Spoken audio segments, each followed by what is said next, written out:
बहू तुम नौकरी कर लो, मेरा बेटा घर संभाल लेगा।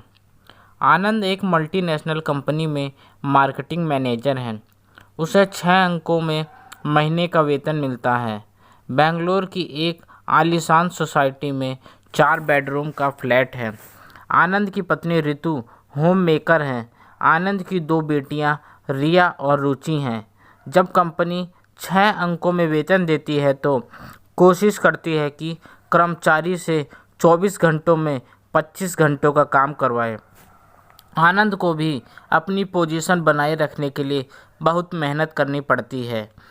ऑफिस उसके साथ घर भी आता है। उसे 15-16 घंटे अपने ऑफिस का काम करना पड़ता है। घर पर आने के बाद वह इतना थक जाता है कि चाहकर भी ऋतु की घर के काम में कोई मदद नहीं कर पाता है। ऋतु को वैसे केवल खाना बनाना होता है, जो कि उसका शौक भी है, क्योंकि बाकी घर के सभी कामों के लिए घरेलू सहायिका आती है। वीकेंड पर तो आनंद ऋतु और बच्चों को हमेशा बाहर लेकर जाता है। वीकेंड पर तो ऋतु को खाना भी नहीं बनाना होता। बाकी दिन भी बाहर से कुछ न कुछ खाने के लिए मंगवा ही लेते हैं।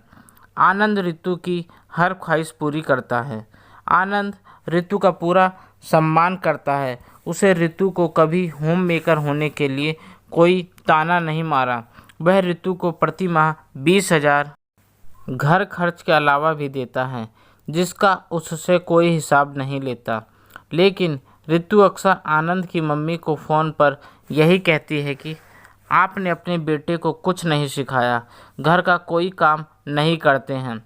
आनंद की मम्मी सुषमा जी खून के घूंट पीकर रह जाती हैं। जब भी वह बेंगलोर आती हैं तब भी ऋतु की यही शिकायत रहती है। आनंद को समझ नहीं आता ऋतु केवल खाना बनाने में इतना थक क्यों जाती है। वह तो खुद ही 15-16 घंटे काम करता है। ऑफिस में काम का इतना दबाव है, इतनी जिम्मेदारी है, तब ही तो इतनी सारी सैलरी मिलती है। वह घर के कामों में कैसे मदद करे। जब से ऋतु की शादी हुई है तब से ही सुषमा जी और आनंद ऋतु की यह शिकायत सुनते आ रहे हैं। इस बार तो ऋतु की मम्मी ने भी सुषमा जी को बोल दिया कि आपने अपने बेटे को कुछ नहीं सिखाया। घर का काम करते करते ऋतु अकेले थक जाती है। सुषमा जी खुद भी बहुत मेहनती महिला थी। उन्होंने अपने पति की सीमित तनख्वाह में अच्छे से घर चलाया था। बाहर काम नहीं करती थी, लेकिन घर में रहकर बहुत किफ़ायत से चलती थी। उन्होंने अजमेर में अपना एक अच्छा घर बनवा लिया था। बेटे और बेटी की बढ़िया से शादी कर दी थी। उन्होंने और उनके पति ने मिलकर गृहस्थी की गाड़ी अच्छे से चलाई थी। सुषमा जी के पति का तो वेतन इतना भी नहीं था कि ऋतु के जैसे घरेलू सहायिका रख सकें। इस बार जब सुषमा जी बेंगलोर आई तो ऋतु ने फिर वही शिकायत की।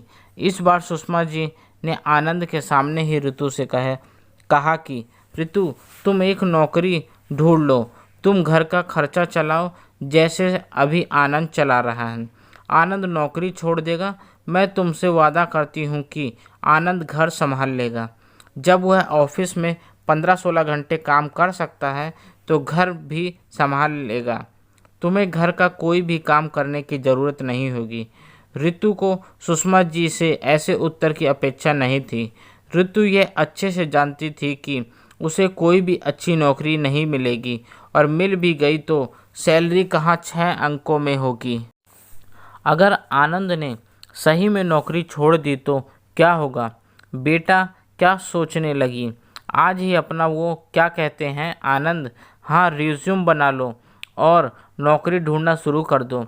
जब तक तुम्हें नौकरी नहीं मिल जाती तब तक मैं यहीं हूँ।